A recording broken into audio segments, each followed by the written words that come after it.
এই উম্মত তো এক নেকি দিয়া জান্নাতে যাবে। কয় নেকি দিয়া? একটা নেকি দিয়া জান্নাতে যাবে এই উম্মত। অন্য উম্মতের কথা জানি না আমি, এই উম্মত এক নেকি দিয়া জান্নাতে যাবে। নবীর একটা আদর্শের কারণে জান্নাতে যাবে। সিরত মানি আদর্শ। আর এটা আমরা কদমে কদমে মুহতাজ। কেননা এই ছোট জীবনটা যদি গ্রহণযোগ্যতা পর্যন্ত পৌঁছাইতে হয় আল্লাহর কাছে, চাই নারী হই, চাই যুবক হই, চাই বৃদ্ধ হই, যেই মানুষই হই না কেন, যেখানেরই হই না কেন, যেই বাসারই হই না কেন, যেই বর্ণেরই হই না কেন, যেই পেশারই হই না কেন, যেই সোসাইটিরই হই না কেন, এই জীবনটাকে যদি গ্রহণযোগ্যতা পর্যন্ত পৌঁছাইতে হয় কার কাছে? দুনিয়াওয়ালাদের কাছে না, মালিকের কাছে, যিনি এক ফোঁটা পানির থেকে অস্তিত্ব দিছেন, যার কাছে আবার আমাদেরকে ফিরা যেতে হবে। পালানোর কোনো সুযোগ নাই। এই জন্যই কোরআন আমাদেরকে বোঝায় আইনাল মাফার। আল্লাহ বলতেছে কোথায় ভাগবে তুমি, বলো কোথায় ভাগবে? কবির কথাই সত্য, যদিও নাকি পালাও তুমি আকাশেতে লাগিয়ে সিঁড়ি লাগাও, যদি আকাশে চলে যাও তো আল্লাহ বলে তোমার বাগার কোনো সুযোগ নাই। কেননা ইল্লা বিসুলতান, ওইখানেও আমার রাজত্ব, এইখানেও আমার রাজত্ব, ডাইনেও আমার রাজত্ব, বামে আগে পিছে উপরে নিচে সর্বত্র আমার রাজত্ব। আমার রাজত্বের বাহিরে যাওয়ার ক্ষমতা তোমাদের নাই। দ্বিতীয় কথা এটো, আইনা আনা মাআকুম আইনা মা কুনতুম, যেখানে যাবে ওইখানে আমি সঙ্গে থাকবো, আমাকে দূর করতে পারবে না। যদি করো তাহলে তুমি থাকবে না, তোমার অস্তিত্বই থাকবে না।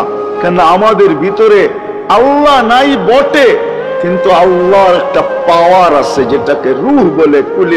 কুলির রূহ মিন আমরি রব্বি, আল্লাহর একটা পাওয়ার, একটা সিফত, সবচেয়ে শক্তিশালী পাওয়ার যেটা, ওটা আমাদের ভিতরে আল্লাহ ঢুকায় রাখছেন, যেটাকে আমরা রূহ বলি। কোরআনের ভাষায় রূহ বলে, বাংলা ভাষায় আত্মা বলে। যেটাকে আমরা আত্মা বলি ওটা আল্লাহর হুকুম ছাড়া কিছু না। আল্লাহ বলে ওটা মনে করে নাও আমি তোমার ভিতরে আছি, কেন এটা আমারই জিনিস।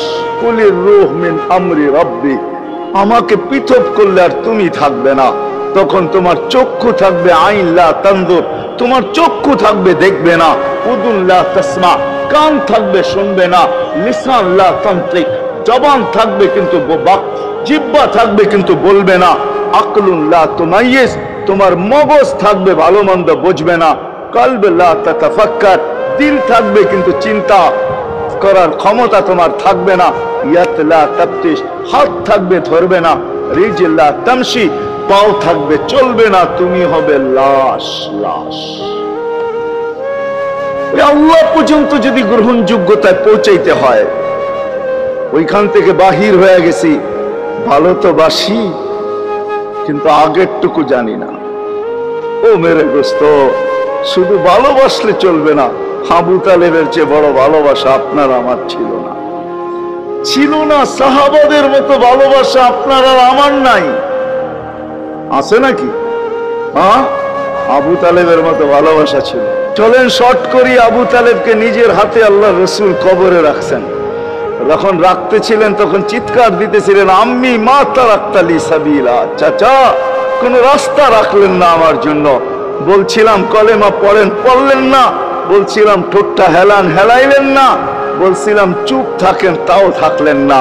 সর্বশেষ একটা চিৎকার দিলেন, আলা মিল্লাতি আব্দুল মুত্তালিব, আব্দুল মুত্তালিবের ধর্মের উপরে চলে যেতেছি। এই কথা বলে দুনিয়ার থেকে বিদায় নিলেন। চুপও যদি থাকতেন তো আমার জন্য কোনো সুযোগ হইতো। চাচা, ও চাচা, আমার জন্য কোনো রাস্তা রাখলেন না। ভালোবাসা কাজে দিবে না। এই জন্য চলেন, জীবনটাকে গ্রহণযোগ্যতা পর্যন্ত পৌঁছাইতে হইলে কদমে কদমে মুহাম্মদুর রাসূলুল্লাহর আদর্শ লাগবে।